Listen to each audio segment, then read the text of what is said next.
Hi friends, ಈ Dhurandhar movie ನೋಡಿ ಬಂದಮೇಲೆ ಎಲ್ರಿಗೂ ಒಂದು ಎಕ್ಸೈಟ್ಮೆಂಟ್ ಏನಾಗಿದೆ ಅಂದರೆ, ಈ ನೋಟ್ ಬ್ಯಾನ್ ಆಗಿದೆಯಲ್ಲ ನಮ್ಮದು ನರೇಂದ್ರ ಮೋದಿ ಅವರು ಡಿಮಾನಿಟೈಸೇಷನ್ ಮಾಡಿದ್ರಲ್ಲ, ಅವಾಗಿಂದ ಎಲ್ಲರೂ ಒಂಥರ ಅವಾಗ ಬೈತಾಯಿದ್ರು ಮೋದಿಯವರಿಗೆ, ಇದು ಭಾಳ ತೊಂದರೆ ಆಗ್ತಾಯಿದೆ.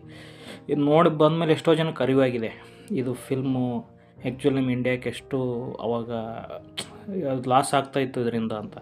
ಆದರೆ ಸ್ವಲ್ಪ ಜನ ಈ ಮೂವಿ ನೋಡಿದ್ಮೇಲೆ ಏನಾಗ್ತಾ ಇದ್ದಾರೆ, ಇದೊಂದು ಬಿ ಜೆ ಪಿ ಇದವ್ರು ಮಾಡಿರೋ ಪಿಕ್ಚರು, ಅವ್ರು ಮಾಡಿರೋವಂಥ ಒಂದು ಮೂವಿ ಇದೆ ಇದು, ಅದಕ್ಕಾಗಿ ಈ ಥರ ತೋರಿಸ್ತಾ ಇದ್ದಾರೆ ಅಂತ. ಆದರೆ ನಿಜ ಹೇಳ್ತೀನಿ, ನನಗೆ ಅನಿಸಿದ್ದು ಏನಂದರೆ, ಈ ಮೂವಿ ಇಂಥವು ಇನ್ನೂ ಭಾಳಷ್ಟು ಮೂವಿ ಬರಬೇಕು, ಇಂಥ ಮೂವಿ ಬರಬೇಕು. ಇದರಲ್ಲಿ ಏನಿದೆ ಅಂದರೆ ಸೂಪರಾಗಿ ತೋರಿಸಿದ್ದಾರೆ ಎಲ್ಲ. ದಾವೂದ್ ಇಬ್ರಾಹಿಂ ಆಯಿತು, ಅದರಿಂದ ನಮ್ಮ ಇಂಡಿಯಾಕ್ಕೆ ಎಷ್ಟೊಂದು ಅವರು ಎಫೆಕ್ಟ್ ಆಗಿದೆ ಅವರಿಂದ ಅಂತ.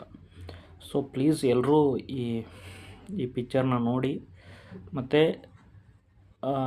ಇದೇನೋ ಹೇಳ್ತಾಯಿದ್ರಲ್ಲ, ಲೆಫ್ಟಿಸ್ಟ್ ಅಂತ ಇರ್ತಾರೆ ಸ್ವಲ್ಪ ಜನ ನಮ್ಮ ಇಂಡಿಯಾದಲ್ಲಿ, ಅವ್ರೇನೋ ಭಾಳ ಹೇಳ್ತಾ ಇದ್ದಾರೆ, ಏನಪ್ಪ ಅಂದರೆ ಅದೊಂದು ಪ್ರೊಪಗೆಂಡ ಮೂವಿ ಹಂಗೆ ಹಿಂಗೆ ಅಂತ.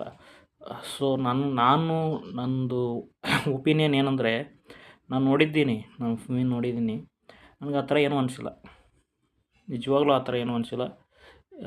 ಯಾರಿಗೆ ಅನಿಸಿದೆ ಅವರೇ ಹೇಳ್ಬೇಕು ಈ ಥರ ಆಗಿದೆ ಅಂತ. ನನಗಂತೂ ಈ ಥರ ಅನಿಸಿಲ್ಲ. ಸೂಪರಾಗಿದೆ ಮೂವಿ. ಯಾರು ನೋಡಿಲ್ಲ ಹೋಗಿ ನೋಡಿರಿ. ಇಂಥ ಮೂವಿ ಯಾರೂ ಮಿಸ್ ಮಾಡ್ಕೋಕೆ ಹೋಗ್ಬೇಡಿ. Okay, thank you. Jai Hind.